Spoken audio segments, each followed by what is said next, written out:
Welcome back to another episode of Beyond Capable. This is your host, Eric Trinidad. Don't forget to like and subscribe to our channel so we continue bringing our word to the world and other people. Today, we got a special guest, Frank. Is it Kapas or Kapas? Yeah. In Hungarian, it's Kapas. Kapas? Yeah. So, I already said you're Hungarian, so that's pretty cool. Yeah, my dad's side, yeah. So, I met you in the academy. It's funny because the previous episode, I also met my guest in the academy. A lot of interesting people in the academy. For sure. So you mentioned your dad's from Hungary. Yep. So where's your mom's from? Mom's from Indonesia. Indonesia. Yeah. I never would think that. No. It's a weird mixture. So how was that growing up? It was cool. I think I got a taste of different cultures in a way, and still being Americanized in a way. So my mom was pretty cool because she could cook everything. Like, she just was self-taught, but she'd make like Indonesian dishes, European dishes, Hungarian dishes, and some American stuff too. So kind of grew up eating everything. Yeah. You know? But I didn't realize I was eating all these different cultures. I just was eating what mom made. Yes, food. Yeah, exactly.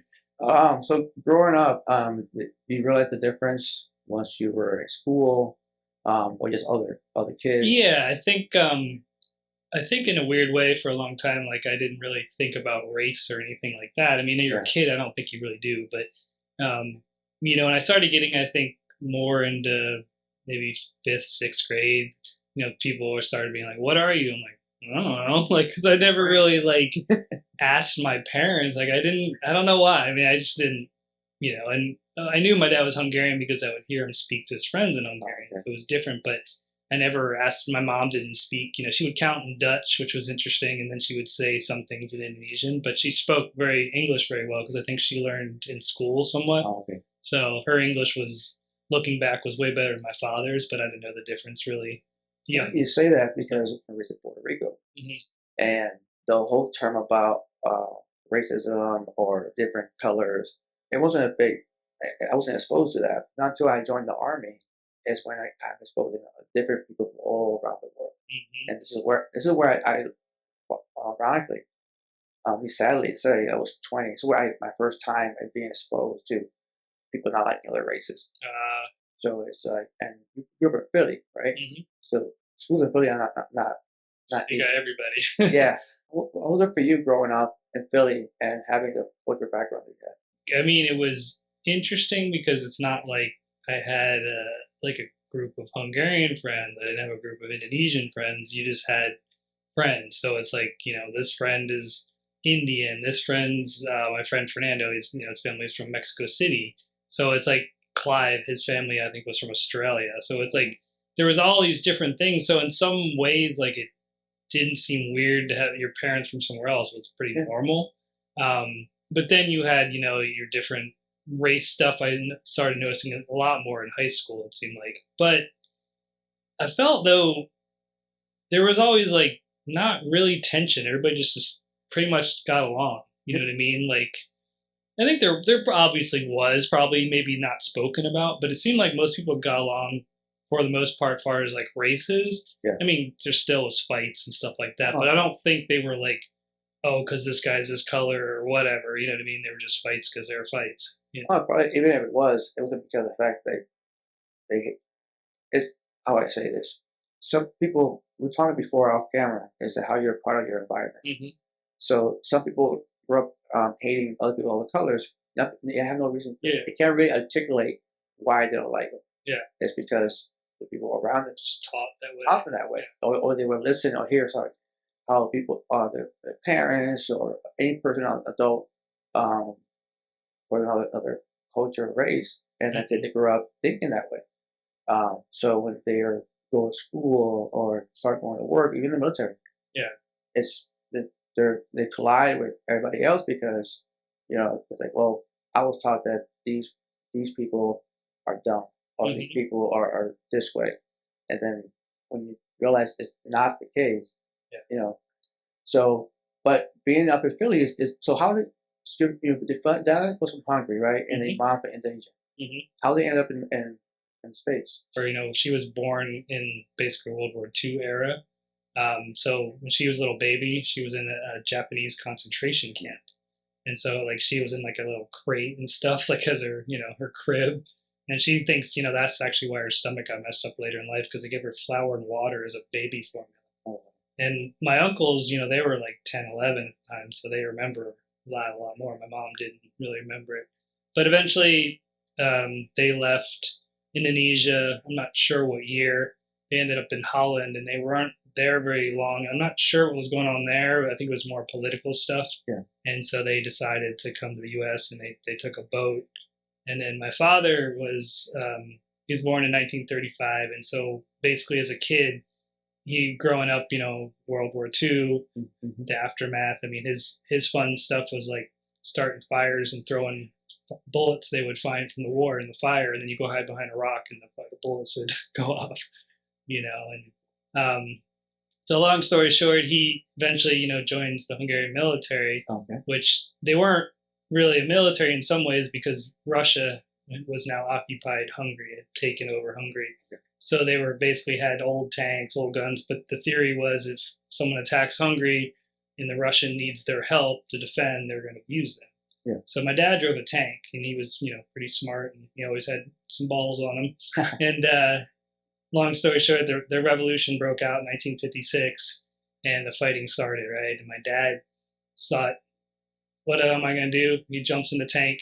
He drives the tank through the prison walls. Oh, wow. And knocks down the walls to let all the people out, because everybody in there was in there for saying any kind of joke against Russia, you name it, they threw you in there. So he let everybody out to fight. And so then he said for the next couple of days was just brutality, like faces getting slashed, people, Molotov cocktails. They were fighting with sticks, stones, guns, whatever they had.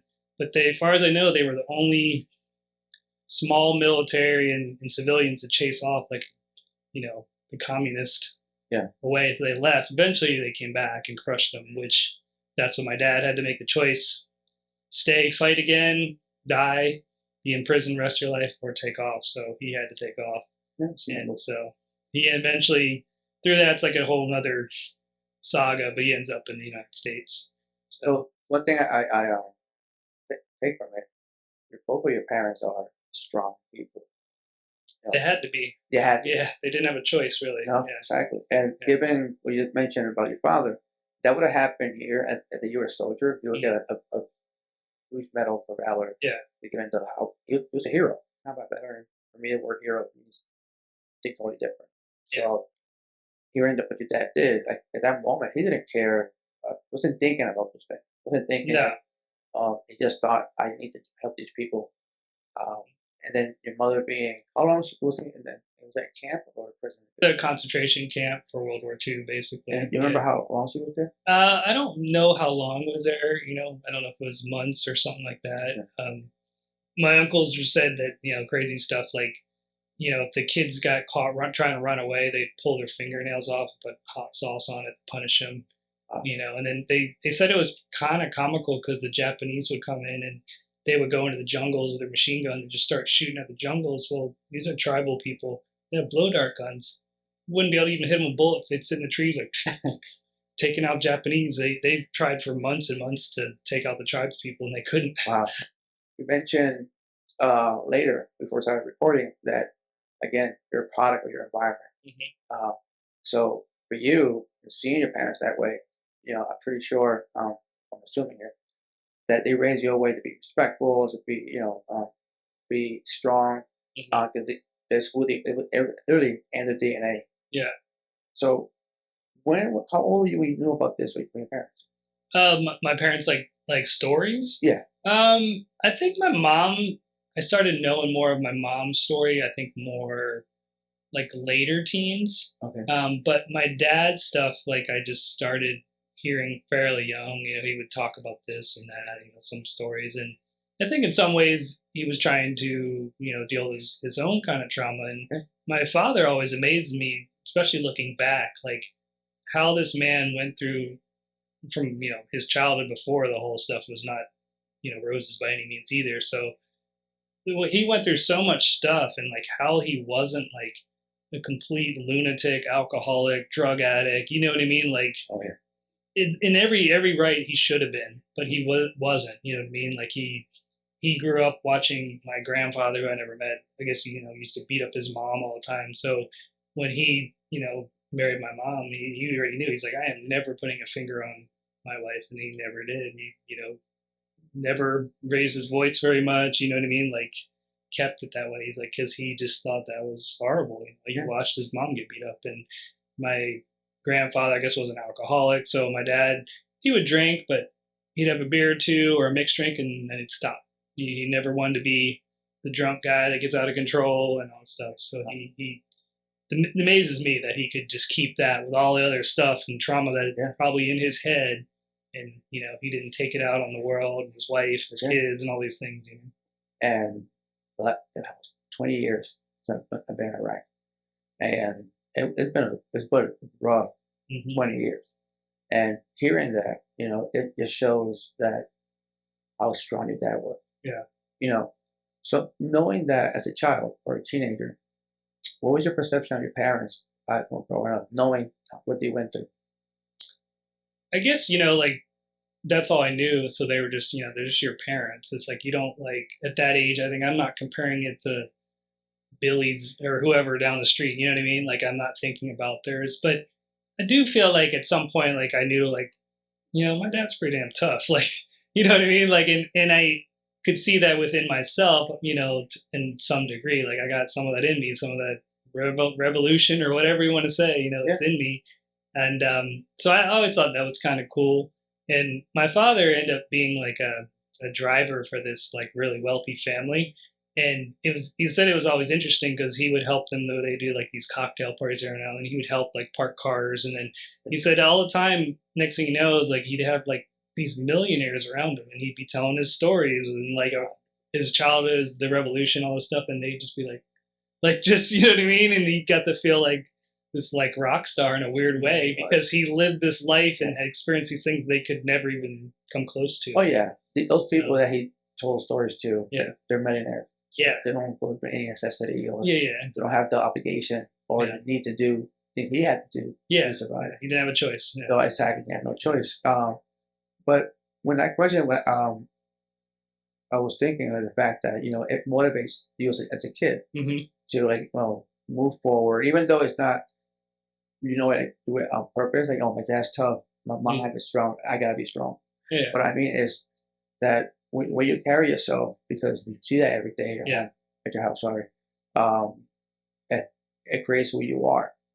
So now fast forward, now in your early 20s, what was Frank doing, and what was going on? Early 20s. Yeah. I think I was still definitely trying to find myself, still trying to find my masculinity, if that makes sense, because I was, I enjoyed getting into fights and stupid stuff like that, and I had friends obviously doing this and that wasn't quite legal, and you're getting tempted, you're participating somewhat.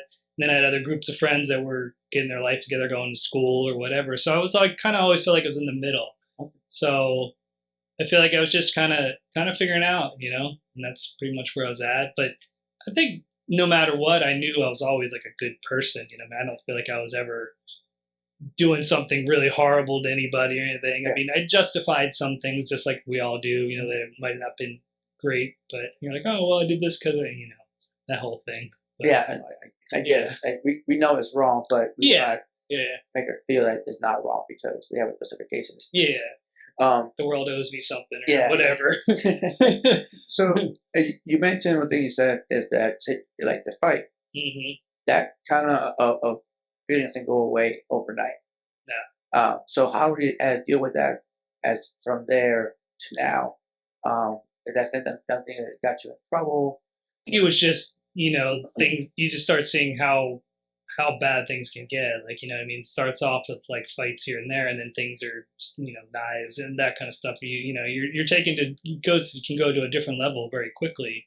And it's just like, you keep jumping into that, you just go, all right, well, this is here if I need it. You know what I mean? You just, that kind of thing. So, but I think in some weird way, when I look at it, like, I always felt like I wasn't as tough as my father. And I think there was a part of my somewhere buried inside was trying to prove that to myself. Makes sense. Yeah. A lot of Not that he ever acted that way to me or anything, but it's knowing what he did. Yeah. It's common for your only child or the oldest? No, I'm the youngest. I have an older sister. But always you can't prevent sometimes thinking that way. Yeah. Because that's your standard for a man. Yeah. You know what I'm saying? So it's like you make yourself based upon that. And of course, it's also like difficult to reach that or surpass it because our life just is. However, in the meantime, one thing I want to ask you, go back, was that you grew up in Philly. What you did as a kid to keep yourself busy? I loved being on my bike, and then I went into skateboarding, and that was definitely a lot of fun because you could just go everywhere and skate whatever, So that was a lot of fun. So, but I also did stuff that got really into graffiti and stuff, which was a lot of fun, but also gets you in trouble. I've gotten a bunch of trouble and paid some fines and other stuff. I mean, what do you mean by other stuff? Yeah, I mean, a little bit of jail, nothing major. No, I mean, given where you were raised, and doing graffiti, I guess you have it on your arm. Yeah. So it's something that in you. It's hard. Yeah, and I mean, that's one of those things that I justified in my own ways, but now I look back as an older adult, I'm like, well, yeah, I mean, some of that stuff, yeah, you're messing up some people's properties, But it's funny you say that because when I went to Italy, I think it was last year, Italy, or I think it was Italy, and it was graffiti, and these old building. Okay. And I asked one of the locals, like, why is it still up there? Because they have a law there that's considered art. Okay. As long as you don't do it on the actual historical building, you can do graffiti as long as it's tasteful, of course. Yeah. So you see a lot of art to the town. I think it was in Venice or I forget right now, but and that was Italy. But I found it really interesting because here, for example, it's frowned upon. Yeah. Like no, and some of these art pieces are called art because it's you're creating something where a spray that it's hard. It's that's something you can actually definitely evolved a lot. Yeah. Oh yeah. And so it's something that people don't get it. And I wish sometimes that people express themselves and speak who they are. So growing up in Philly, how did you end up in Daytona? So I was 24, and I was working at a Toyota dealership, and it was okay, but it was like just the environment was just not the greatest. The pay was so, and I've never really been real good with dealing with bullshit. So I don't know. The one manager who came in was like talking to me a certain way about something I did, and I was just nope. See ya. Just left the car on the lifts and left. I'm like, I'm done with this place. And came back the next day, got all my tools. And at that time, I was saving up money because a friend of mine had been to Europe and he was talking about going back. And I was like, yeah, I want to go. Like, I want to go travel and see what's over there. So I was saving up money. And then I was like, well, I'm not going to go to Europe right now. He's not ready to go to Europe. I'm like, and I had some friends that I met years ago that I ended up in San Francisco. And I said, hey, I'm come out there and check it out. And they said, all right, cool, come out. And so I flew out there. I stayed for a week, had a great time. I'm like, I want to come here, right? So I went home. I got 2 jobs, worked for about a month and a half, just saved up $1,000, and then I was out. I worked at a cleaning crew, and I worked at Toys R Us because it was Christmas time. Oh yeah, and I had so much fun, even though it was low paying jobs, but I had so much fun, and it is fun. Made a bunch of money. I moved there, and then I lived there for about a year. It was a lot of fun. And then it was just, it was just very expensive city though. You can't really live there. Besides. Yeah. So I couldn't have a car or anything there. So it's just this is cool. And then went back to Philly. Next thing you know, I was like, I don't want to be here still. Ended up in Salt Lake City, Utah for about 3 years. I rode a Greyhound bus out there. It was $88. I was like, it was cheaper than the plane. Yeah, what the Philly? Utah. Yeah. What is so I had another friend from Philly that went out to Utah to finish school, and so I went out there, I lived there for like 3 years, and then a friend that I kept in touch with from San Francisco ended up in Portland, Oregon. So I was like, all right, I'm done with Salt Lake, because in Salt Lake I was like 20, from age like 25 or 26 to like maybe like 28. I was there, and I started getting into more and more trouble with the street fighting crap. You know what I mean? Like I watched my friend get his head stomped in, and go to the hospital, and then that was kind of really woke me up, because they thought like basically the inside of his brain was going to detach his forehead because the guy had stomped on his head. So I was like, all right, what am I doing in my life? Like, I'm too old for this. Like, so I was like, all right, I got to move, get out of here. So that's why I moved to Portland. And then next thing you know, met what became my wife, 2 kids. I was married for like 12 years. That ended. And then I guess like 4 or 5 years later, that's when I ended up Daytona. So, Okay. And so you went back to Daytona. mhm. You mentioned that you had a wife, but you got divorced, or Yeah. okay, Yep. and you got 2 kids, something like that. Mhm. So where were they when you came to Daytona? What's that? Where your kids were when you? They were in Oregon. Oh, okay. Yeah. Okay. Yeah. So, So okay, they were, my son was 13 at the time, my daughter was 10. So, okay. yeah. So going back to Daytona, I mean, not going back, you never did there, but one Daytona right now for sure. Mhm. How was that? Because I lived in South Daytona for a while, Mhm. and Daytona can be crazy sometimes. Even has their own Instagram page, Yeah. like was shady in Daytona or something.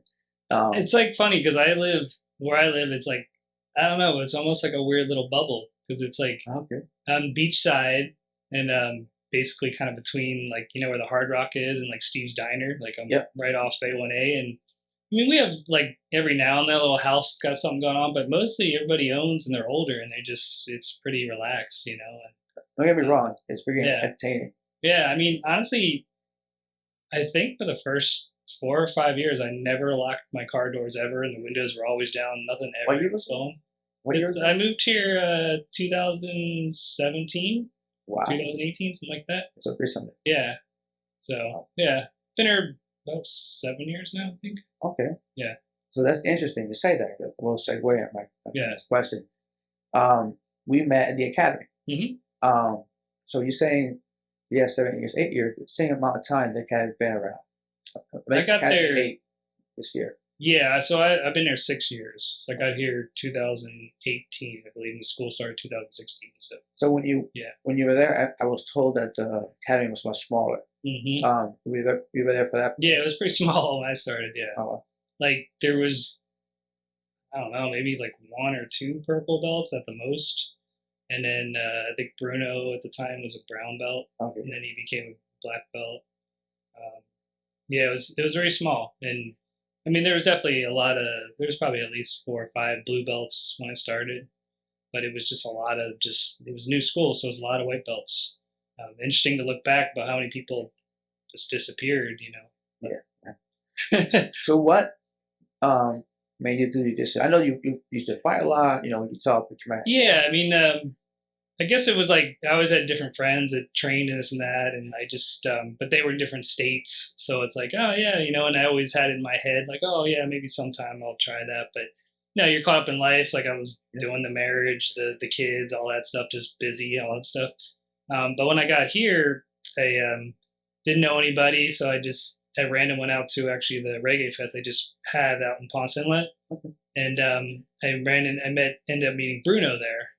And Bruno was like, gave me a card, and I was like, oh, all right, I'll come check this out. And I went to a trial class, and yeah, it was just, all right, this is fun, and just started doing it. Yeah. Yeah. Didn't really have a plan. I'm just gonna do it. Just like whatever. This is something. Do we have a plan? We started doing? No. Well, I think some people do. They know what it's about, and they want to. Yeah. Be a world champion or whatever. I was just like, I'm just gonna go. It's kind of fun, And, Oh yeah, I didn't think about competing until like my third strike. I was competing in other sports. Yeah. But jiu-jitsu is totally different. Yeah. From things I did before. I did powerlifting for a while, and this really challenges you. Mm-hmm. 1.5 years later, I'm still there. Yeah. You're loved. Oh yeah, I am. I at least I know I am. Yeah. So what about? So you competed in pants Mm-hmm. recently. Yeah. How'd that go? it was good. It was a good experience. Got second, so I'm happy. I just took it one fight at a time. Yeah, it was a good experience. I felt like I felt really comfortable. Just enjoyed myself. So you start competing at what belt? Didn't start until I was a blue belt. Okay. And funny thing is, my first competition was pans because I didn't know any better. Damn. And so that one, I won the first fight, and then I lost the second fight, but still got third. So it was cool. Intense. I was really happy I won the first fight. Yeah. Did not manage the whole adrenaline dump, none of that stuff, but it was fun. Oh, nice. The thing I want to go back to is that you mentioned when you came down, you were in a Toyota dealership. Hmm. Was that in Daytona? No, that was way back in Philly. Okay, so yeah, you got mad yeah, with the customer. yeah. Thinking back, do you think you had any anger issues growing up? You Um, like to fight. I don't know. I guess I thought I was angry, and I think definitely for part of my life I was angry, but at the same time, they say like anger and depression is one way or the other, right? So I Uh-huh. think there was that kind of thing going back and forth sometimes. But I think, still like I had a good heart. I just didn't really tolerate, some things. And looking back, there's a lot of jobs and people sometimes where I just like quit on or whatever. But I look back, I'm like, those things had to happen for me to go to this step and that step. So I don't look back at any of that stuff and go, oh, I regret this or that. Yeah. Like, I mean, I don't really have those too much. You know Yeah. what I mean? I just No, do what I do. and I believe you because certain things have happened in my life. Like Yeah. I lived in Connecticut for 13 years. Yeah. When I moved there, I had no clue what Connecticut was. Yeah, yeah, So, but I think from Connecticut, I went and meet my wife, yeah, even though I didn't like the state. yeah. Hmm. I understand. Now, But it's like even like getting Daytona. Like I came to Daytona, next thing I know, I'm like doing jiu-jitsu. I'm like, if I didn't move here, I Yeah. wouldn't be doing jiu-jitsu. Uh-huh. Maybe, but I doubt it. no, I don't think you would because And it's like I think certain things align, and you meet certain people, and that's why you end up certain places. yeah, you think about it, and all that process in life is kind of like it's like a toothpaste tube. Mm-hmm. It's pressuring and pressuring. Yeah, yeah. You have to Yeah. do that to get whatever's inside. Yeah. And life does it to us. That's what they say. If you don't change in life, life will change for Yeah. you. You know what I mean? Like you don't have a choice. Yeah, change is something is really scary for a lot of people. Yeah. Like I know for me it was. And so, but I want to go back to something real quick because for me it's interesting. Mhm. You said you were mad or Mhm. angry. Do you remember why and what? It's like funny. I actually was thinking about that earlier today. Like I was like, why are they so angry as a young person? And I think it was just perceiving the world around me like it was against me, which wasn't true, but Okay. in my head, I thought it was. You know what I mean? And I think a lot of young people go through that. Unfortunately, I think a lot of people still go through that, even as in way into adults. And I think there's a lot of that. I think when you're young too, you want the world to be a certain way, and it might not be that way, and you're trying to make it that way in your head, and you can't. You know what I mean? You have to accept some things. The reason I ask you is because it sounds like you had a really good household. Mhm. You mentioned the way you experienced your child at home is like a happy childhood. Yeah. So I was really curious where the My inherited temper, though, that was Yeah. the problem. I mean, think about it. Your father combat vet. Yeah. He did some things that he had to do, traumatic stuff, and it's fun how the DNA works. I mean, I'm not a scientist, so I can't really say that. Yeah. But if you think about it, you step back, and you have no reason to be mad. No, not at all. Like I look back, I had a pretty great life. Like far as like my parents loved each other, like wasn't abused, all these things. Yeah, we weren't millionaires, but we weren't like dirt poor either. You know what I mean? We're working class. It's But like the reason why I asked because I mentioned a few times here saying that you're part of your environment. mhm. So in your case, you're a great guy, but you were angry. Yeah. But your environment wasn't calling you that. In some ways, I think it was because So I would see the kids that did get all the great things that I wanted. So in my head, being young was like, well, I want that. So that makes me upset that they have it and I can't have it. But as I got older, you just learn like, well, also that kid's parents didn't actually love him. They just kept buying him stuff. Yeah, people do that. You I'm gonna know. give you a gift because I don't have to talk to you Yeah. or I Yeah. have to deal with it. Here you Yeah. go. Goodbye. Thank you. Yeah. People set it up in different ways. Nothing wrong with that, but it's a good point.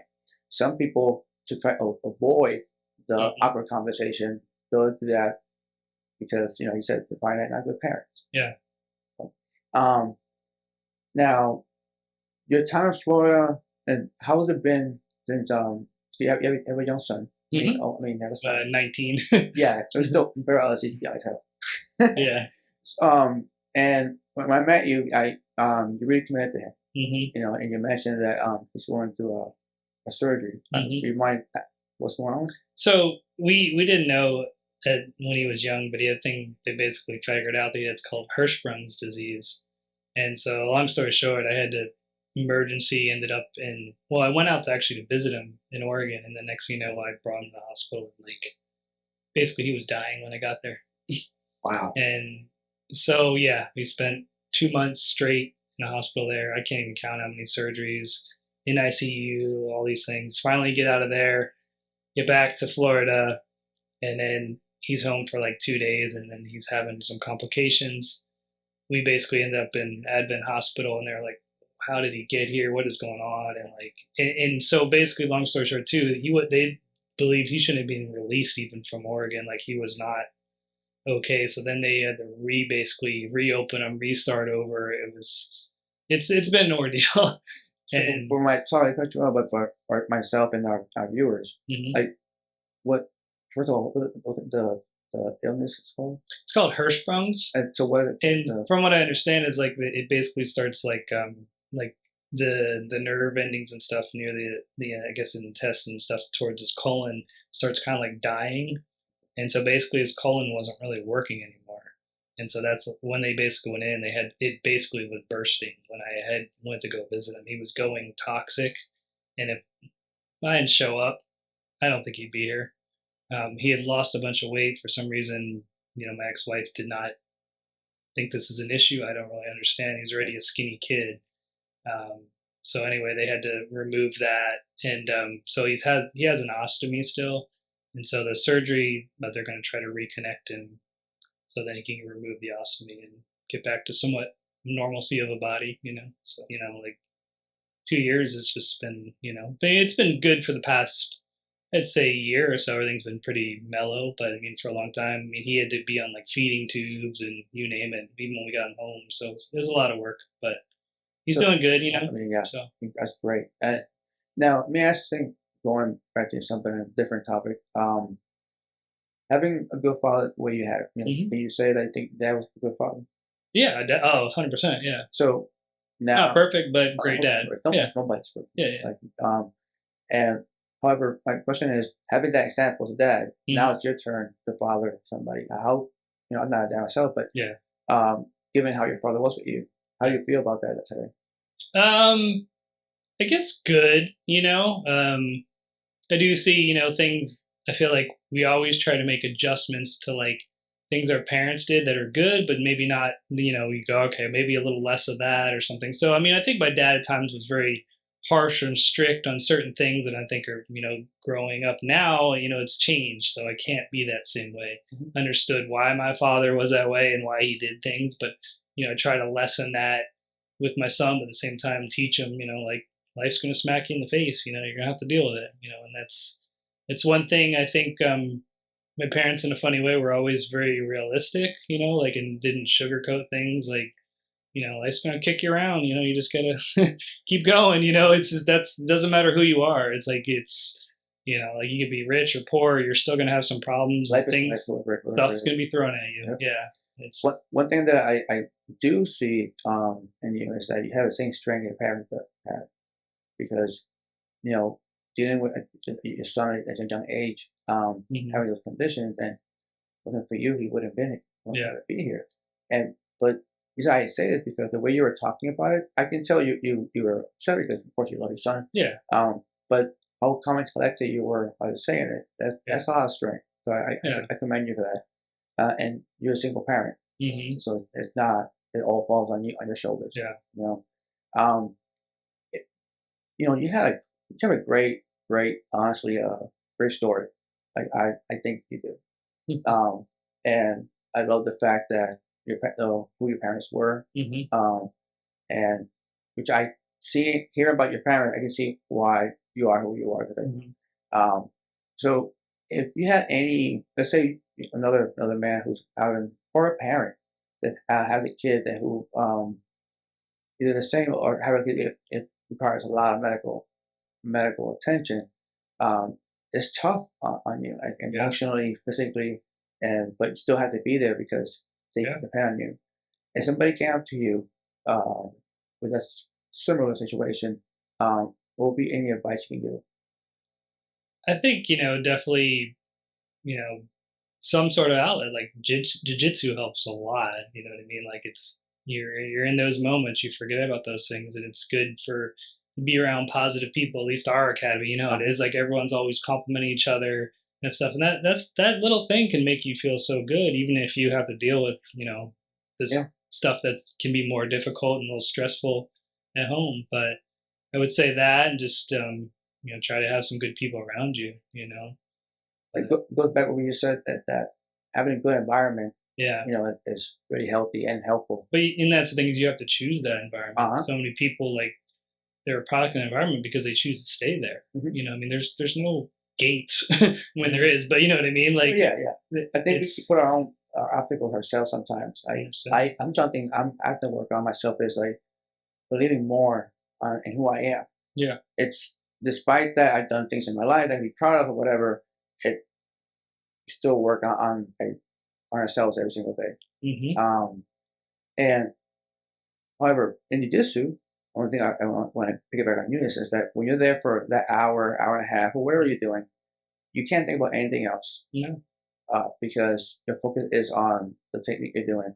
Yeah. So it's therapeutical Yeah. because you're not thinking about any of the bullshit going on. You deal with it once you get out the match, but once you're on the match, it's the time to be there. That's why I like it so much. Hmm. Um, so it's funny how I'll ask you for advice, and the first thing you said, well, I'll tell them to do jiu-jitsu.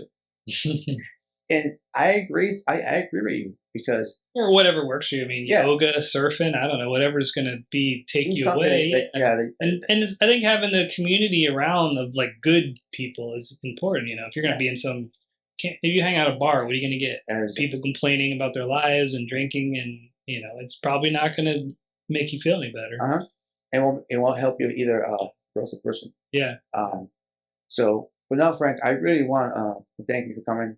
Yeah, It's it's great. hearing, sorry, hearing everything you've been through, and your parents, primarily. This is a result of all that hard work, and I say that because you're a good man. You chill. I, I even when you're pissed, you're chill. um, so for me, it's admirable. Yeah. So I thank you for that. Well, thanks for coming, Frank. Appreciate it. Honestly, again, hopefully it'll be the last time, and I appreciate it. Thank you. For viewers out there, thanks for watching, and see you next time.